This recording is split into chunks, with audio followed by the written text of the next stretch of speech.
Pandora is the world's largest jewelry brand and was founded in Denmark in the 80s, and now it spans over 100 countries with 6,700 points of sale, including 2,600 concept stores.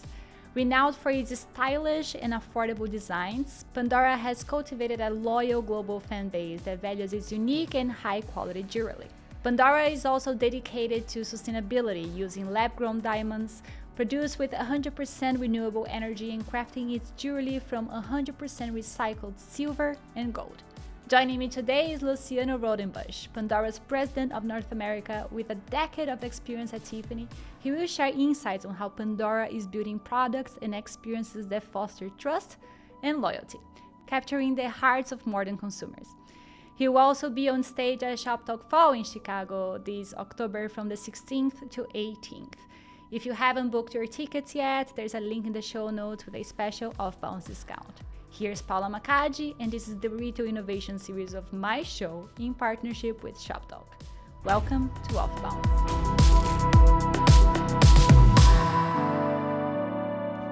Luciano, I'm very happy to have you here for our Retail Innovation series. Welcome to the show. It's a pleasure to be here. Thank you for having me. Well, you have something like a career that is very particular. You started at Diageo, so you were more in the CPG category, you're dealing with beverages, and then you got for like almost 15 years into the jewelry industry. What is so particular about it? I think it was the first time that I kind of repeat industry in my career, coming from Tiffany going to Pandora. It's a super exciting category, right? So because it has the speed of a CPG, but also it has some emotional attachment with the consumers that I couldn't find in any other one. So every different sale is a different story.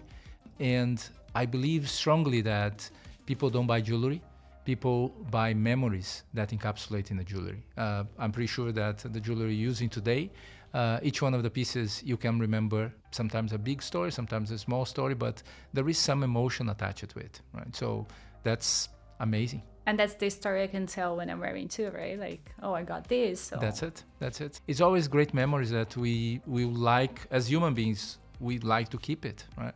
And that's a way to remember. You could encapsulate in any other things, right? Sometimes it's a piece of clothing, sometimes it's a dinner, but I think jewelries come with us, and you pass through generations. When you pass, you tell the story why that was so important.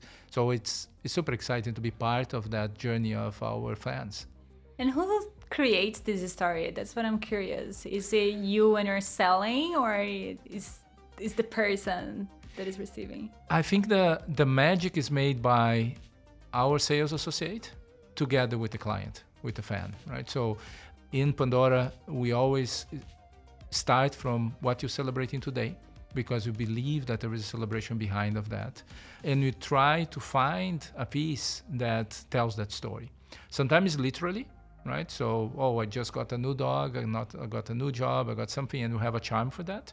Sometimes it's not so literal, and we try to, we launched a super nice salamander charm recently, and like all the lizards, if you lose the tail, it regrows, right? So yeah. It in some kind of moments that the clients were a little bit in some serious moment of change of life, we try to put a little bit of fun on that. It's a colorful one to say, you know what, you should represent this moment of your life, that you're going to a new start, and you should remember this. That should be a little bit sorrow and sad with fun, right? So that's an example of, I'm pretty sure, and I saw multiple sales associates doing that. I'm pretty sure that fan 5 years from now, 10 years from now, we'll remember that moment with a much more elevated spirit, right? Yeah, so you're kind of like creating the story with the client, yes, with the customer, yes, on the, like from the product. That's very interesting. That's it. And sometimes is a characteristic of the design. Sometimes is the way you build it. The beauty of the Pandora bracelet is that you can build the story over time, right? And I think sometimes the collection of those pieces is what tells the story. Very good. And I know Pandora is very famous for its charms, right? Like I remember when I was a lot younger, everybody had one, everybody was showing. It was a way to express. I think it is still a way to express who you are, right? Like Yes. the stories you have. Yes. But I think now Pandora is offering more things, right? Like what is this new Pandora? It's very interesting because Pandora was born as a full jewelry house, right? We became famous. We are in US for 21 years. The company exists for almost 40 years. And we became famous right at the beginning for the bracelet and the charms.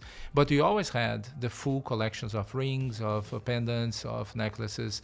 But very recent, I think in the tenure of our current CEO, is where we started to believe more in a full jewelry house. That's what we want to be recognized for, because as a woman or as an individual, right, you have multiple moments during your life and you look for different looks, and you can find everything at Pandora. But even the design of our stores, when you walk in, that was my first impression. It looked like that we only had charms. Although there was other pieces, other categories, the way we displayed, it looked like everything looked like charms. So that was one of the first steps. The second one is to go outside to the world and say, yeah, but pay attention, we have something else. So the good news is charms continue to grow. And we believe that we are the reference in charms in the world, but we want to be known for the rest of our collections as well. And that's the Phoenix strategy, right? That I was reading about. That's part of the Phoenix strategy. Phoenix strategy was very interesting, as of course the Phoenix story was about coming from the ashes, right? 17, 18, 19 was tough time for the company.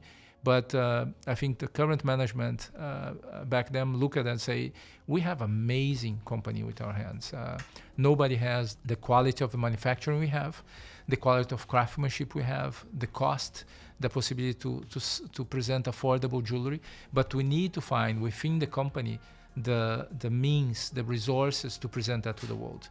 So Phoenix was about that, about simplifying the company, about saving a lot of costs to be able to reinvest on the brand, and so far has been a great success. Part of, we in North America are a very important part of the Phoenix strategy, because the brand was super strong in Europe, in countries like Italy, in countries like UK. It is a Danish brand, right? It's like a Danish brand. Yeah. So we started from the close neighbors and as I said, we came to US 20 years ago. And US, we still had a lot of areas that not even ever existed a Pandora store, right? The example I like to use is Salt Lake City, which is a big city. And until a couple of years ago, we never had a Pandora store there, right? So if you go to the West Coast in California, there was a big areas where Pandora was not present, some important malls, some important cities. So that's part of the Phoenix strategy. Let's expand to all these big centers where everybody can see. It's tell our story more frequently to more people, because I think honestly the good news is the more people know us, the more they like us. So I think a part of the strategy is exactly to tell a story more. And what is this story that you were telling? I think the possibility of you creating your jewelry, right? More than ever is very interesting. I'm pretty sure that you have multiple conversations with different individuals talking about personalization. I think technology helps a lot to create a unique experience for every one of the consumers, regardless of the industry you are. We do that for more than 40 years. Because if you imagine, we have in a normal Pandora store more than 600 different charms, right? So imagine the amount of numeric combinations you can do, the different stories you can create with those charms. So I think that's the part that we want to tell. And charms were associated with a wrist, right? But charms you can use whatever you want, right? You can use as a pendant, you can use as a earring, you can use as a keychain. My daughter loves to use in her sneakers, right? I see people, some fans using the hair. So you can use in your backpack. So that's you standing for what you believe, who you are, and we love that part. I think there is no other brand that can do what we do in the affordable way we do, right? I had the privilege to visit Thailand this year with my management team. Our production is made in Thailand. We have 14,000 artisans in Thailand. Every single piece of Pandora is made by hand. And that was something I saw in the corporate briefings, and it's kind of, okay, when you go there and see the way, the quality of the craftsmanship, right? And it's really, they put us, each one of us, to try to do, and it was super fun because we fail miserably, right? It's so complex and so detailed. And I think like if you kind of own where it's coming from, you kind of own the story you tell. It's just hard to put this out there. How do you ensure that your customers and non-customers know that? There is one thing that I think it's super important in the companies to listen to the language, to the internal lingo, right? That tells a little bit of the culture, tells a little bit of the story. We call our clients fans, right? So Pandora doesn't have clients, has fans. And that's true because you see the repetition is very high, right? And that's the best way to tell the story because you may like the design, you may not like so much of the design, you may like different designs, but you cannot copy the quality of the story they share to you, right? When, tell me about it. I went to a Pandora store, and the challenge we have is we have more than 500 stores today, more than 5,000 employees just in North America, right? And how to guarantee, you never can guarantee, but how to do the best you can to ensure that the quality of the experience it's beyond just the product, because that's what we're gonna make us different, right? And how do you do that? Like, that's another question that is the challenge, right? Like, how do you ensure you're giving this experience in every store? Because I'm sure you have plans to have even more stores. So how do you... Yes. I think it's by example. We believe that we want people that loves to tell stories as well. We want people that love jewelry. And what I say to the new sales associates, it's imagine I just had hundreds of charms. How do I remember which story to attach to each charm, where they, and you have few minutes to do that conversation with the client. So super quick, listen to the client's story and try to connect with something. Every store that you go, you see our staff using jewelry. Their jewelry, the way they love the jewelry, right? I went to, so everybody knows, I went to a store last week. I went to the showroom. I learned a lot about lab-grown diamonds. I was asking the sales associates, do you like working here? Like, how do you feel? She's like, I love supporting the life choices. I love, that was incredible to see. Yeah. The majority of them come as friends of the brand, as users of the jewelry, and then they become associates, right? They are first customers, and then they become fans. That's it. Not customers. And I think the easiest way to connect with the fan that's coming is talk about your jewelry, right? It's about the birthday of your nephew. Let me tell you, I got this in my birthday, right? And that has that meaning. So that's why it's no longer buyer and seller. It's kind of a conversation between friends, right? People that love jewelry. So repeating, rewarding, and telling that corporate stories across the stores with myself and my leadership team, I think is how we are trying to get the 5,000 inspired and supported to feel that they are the ones that make the difference, right? So I used to, in the previous company, I always visit every single store every year. So when I was in Asia, I did that. When I was head of Americas, but back then was 96 stores. Pandora we're going to close this year close to 600 stores just in America. So it's impossible to be there.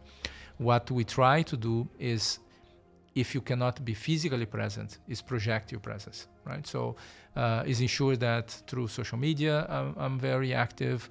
Through internal social media, we are very active, telling the stories when you visit the stores. I saw your LinkedIn. If you go through your profile, you'll see thousands of pictures of you in stores. You seem very proud to be in each of them. Everybody seems to be very proud to be there.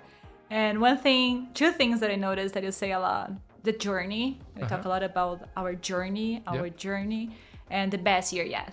Yeah. Two things that you keep repeating. What are those? Like, what is this journey?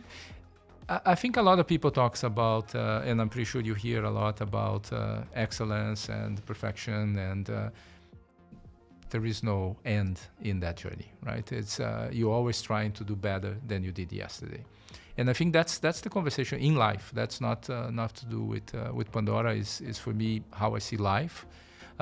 Is can you do a little bit better tomorrow, but a little bit better, right? Even the conversation about can you just have you smile to all your fans today? No. Can you do smile for one tomorrow, right? Yes, we can. Yeah. So I think in these small increments is how you improve as an individual, as a professional, but also as a human being. Right? And so sometimes we think about these major transformations that you want to do with ourselves, with our teams. There is no major transformation. What you do is small increments. And that's what we've been doing. I'm at Pandora for 3 years. And I'm super proud to say that as a team, we are celebrating for 10 quarters now, 10 quarters in a row. We are growing, performing better than the US market, right? So it's not something easy to do. And it's a collection of small increments. And I think that journey is a journey of belief, right? So you can... Today, I'm pretty sure that if you look at the news and all the things, we have a lot of reasons to be pessimistic, right? But you can put your mind in the optimistic side and say, yeah, it's not going to be easy, but can you do a little bit better? So that's why we keep saying, right? The best year to come, and the best year yet. This is the best year yet because we want the next to be even better. And so far, so good. There will be some moments that you're going to be mistakes, tough times, for sure. That's the nature of us as human beings. You seem to be someone that embraces it. Like, yeah, come. Like, it's fine. It's fine that it's going to be difficult. Let's move on and do better what we can do, right? That's it. And the U.S. jewelry market has been down since the end of COVID, right? So after COVID, because of the stimulus checks and everything that happened, it was one of the categories that exploded, grew 60, 70, 80%. And you knew that correction would come. But today, from the data we have, today the market is below 2019, right? So last holiday season was tough. And if you read the comments from most of the players that are public companies, they are saying that Q3, Q4 are going to be very difficult. So that's what everybody's saying. And we are saying, yeah, we acknowledge that. The market's difficult. But you know what? There is a lot of market share to gain. And I think that's the game with our team, because Pandora has some between 2 and 4% market share in North America, which means that there is 96% opportunities that even if the market shrinks a lot, it's fine. That's the problem of the big ones, right? We are small in this market and we can gain share, and we are gaining share. Amazing. And you have talking about stories, right? So another thing, you tell your sales associates told me you tell a lot of stories. Yeah. One of the stories I like about Pandora is the sustainability take you're having on jewelry. Yeah. So we have the lab-grown diamonds that everybody's been talking about. And I even saw your CEO talking about like how this is going to be the future and everything. Tell me more about the lab-grown diamonds. Before going lab-grown diamonds, I think sustainability is super important for Pandora. I'm very proud of it. Being a Danish company, and I think the Danish are the ones that probably as a society are ahead of the average in the world, thinking about the future. We're both Brazilians, and I come from the part of Brazil that will be devastated this year with climate impact of the floods. And it's very interesting how something that I do that is far away from the place I love, from far away from the industry there, that can make a difference. And I think if, again, small increments, if each one of us think about that, we can have a better future. If you live for tomorrow, I think our next generation, our children will have some challenge. Pandora, and what I love about Pandora, I think every single corporation today has bold targets, environmental targets for the future. Ours is today, right? So we said that by 2025, 100% of our silver and gold would be from recycled sources. We already reached that. So I have another question on that. What is the source of these recycled materials? Like it's usually old jewelry. Gold comes from electronic circuits, so there is multiple sources. For us, it's important not only the being recycled, but being recycled in the correct way. Right? So, company has a lot of scrutiny on our suppliers to ensure that is something that is aligned with our objectives, not only material-wise, but also the way people are treated, the way they treated the environment, the communities, everything. And diamonds was I think was the natural next step, because diamond jewelry is the largest portion of the jewelry market. And lab-grown, I think it's a very interesting disruptor of this industry, and I believe when we learn more about it, we discover that there is clean energy sources, because lab-grown diamond to create the same way that the planet uses a lot of energy to create the natural diamonds, a machine will use a lot of energy to create a lab-grown diamonds. All our source of energy is from recyclable sources, right? To use solar power, and we are super happy with the results. We already some interesting numbers for you in awareness in North America. We are already the number 2. We just launched it 2 years ago, so we are not the first mover in this market. Oh, really? I really thought you were. See, that's a good. No, as a big brand, yes. As probably one of the few brands that said publicly that we no longer work with mined diamonds, just with lab-grown going forward. So on that, I think we became a little bit of the poster child for the category. And we are hearing more and more consumers happy with the value and also the sustainability that we can have. We brought some pieces here. I right? know. I'm dying to show it. So it fits me perfectly. Yes. So it's no different than a diamond coming from a mine. No, a diamond is a diamond. So chemically, physically, all the properties are exactly the same, right? It's carbon that under temperature and pressure crystallizes and becomes a diamond. I think I haven't seen a single gemologist today being able to differentiate. There is ways, but technically to do it. And as you can see, I think the most important piece, as I always say, is the performance, right? The light here is not the very nice studio, so it's that's it. Yeah. But you can see how the diamond performs. You can see the fire that comes from it, and I think that's the most important piece for a diamond. The diamond it's impressive because of that. We had a very interesting. I took my wife to our sales event this year, and so here we are in Orlando with. There was close to 1,000 people in the room, so imagine big room. And our VP of marketing, we were in the last row, and our VP of marketing was presenting on the stage, and you could see she was using one of our lab-grown diamonds, 1 carat pendant, so not a big diamond. You could see from the last row to the point that my wife said, "What is happening there?" Right? And wow, diamonds is about performance. This right? is gonna be my new outfit for the interview. Yeah, nobody can ignore it. And that's a brand new one that's coming now this month for our stores. We continue in the journey of enhancing the jewelry box of our fans, but also offering affordable items in diamonds. In lab-grown diamonds. So you are democratizing diamonds. That's it. I think we believe that diamonds are for everyone, right? Everyone, every day. That's it.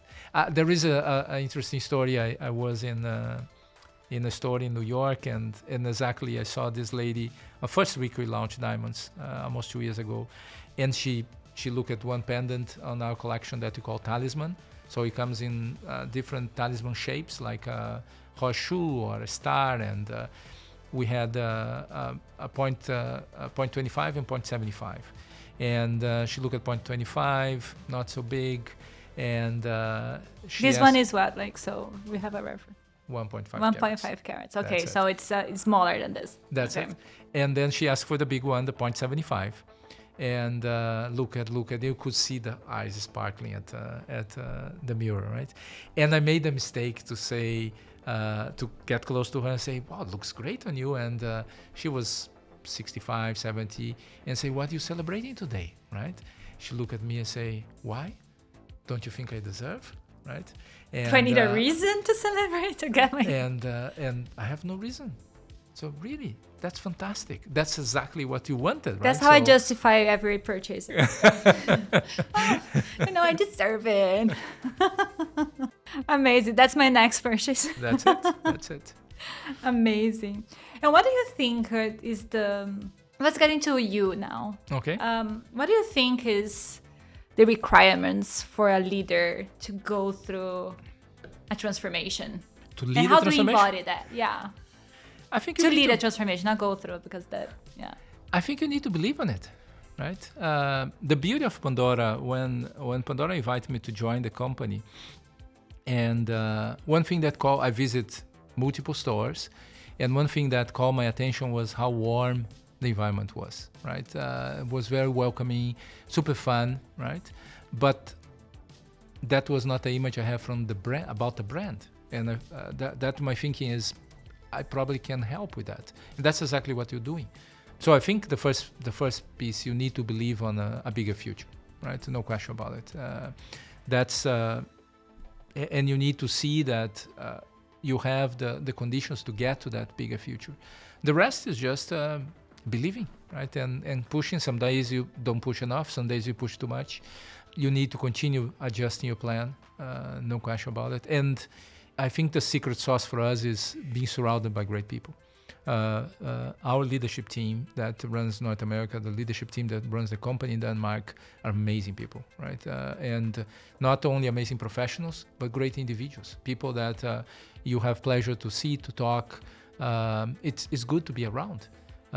And is this how you judge in a job interview? If yes. the person is nice to be around? Yes. It's very interesting. I change all the changes I did in my career. They were not focused on title or money. Many times I move sideways, but I look at someone and say, I can learn from this person, right? I love to work with them. I love to work for them. Yeah, because there's nothing more miserable than working every day with people that you don't get along. There is no money that pay that. Yeah. Right? And it's very interesting. Many times, and you talk with new generations, and sometimes you lose good people in the early careers for a shiny title or a little bit more money. And I think that's a major mistake. I remember my first, I started my career at Procter & Gamble, right? In the sales department. And after 1 year or 1.5 years, I had amazing sales results. Is known in the market, so other companies approach it and said, well, that's fantastic, right? A better title, better money. And back then, the head of sales in Brazil, which is, I never expected that. He knew it, so he was the boss of the boss of the boss, right? And he took a plane and came to spend the day with me. And said, it's your call. But the analogy, I never forget that moment. The analogy he uses, our career is a blank check, right? Sometimes you only can cash once. And the more you know, the bigger will be the check. Do you think you want to cash now or to cash in the future? If you're not learning here, he said, you should move on. But if you're still learning, don't go. I never forgot that. And I think that was a lesson for me. This is almost 30 years ago. That was a lesson that I still take because I still believe on that. And that's what I try to share with the people that start in their careers. Pay attention on that and I saw so many great colleagues, probably much cleverer than myself or with even better results, take the easy route and never being able to come back. Yeah, that's very insightful. I wish I had learned that when I was younger. It touched you, right? It did touch me, yeah. But I switched careers a lot. I didn't find anything until until I got... You're looking great. Yeah, exactly. Yes. I wasn't looking for it. It came on my lap, and I'm happy that I have these insightful conversations every day.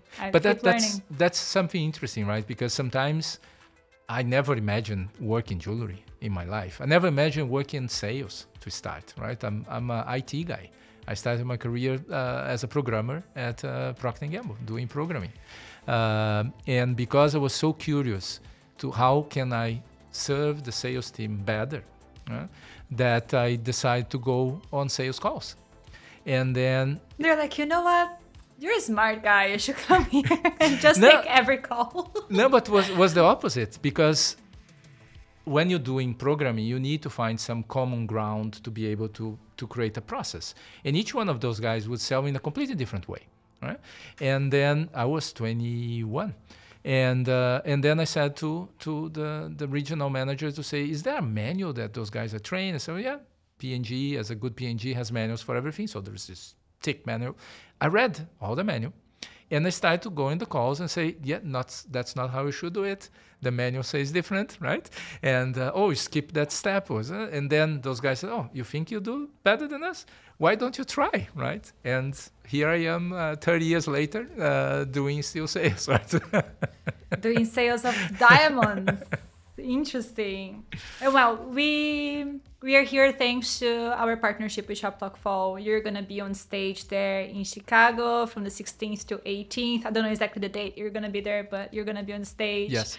What are the key things you're looking forward for the event? I think it's amazing to get. I love those events because it's amazing opportunity to refresh your thinking, right?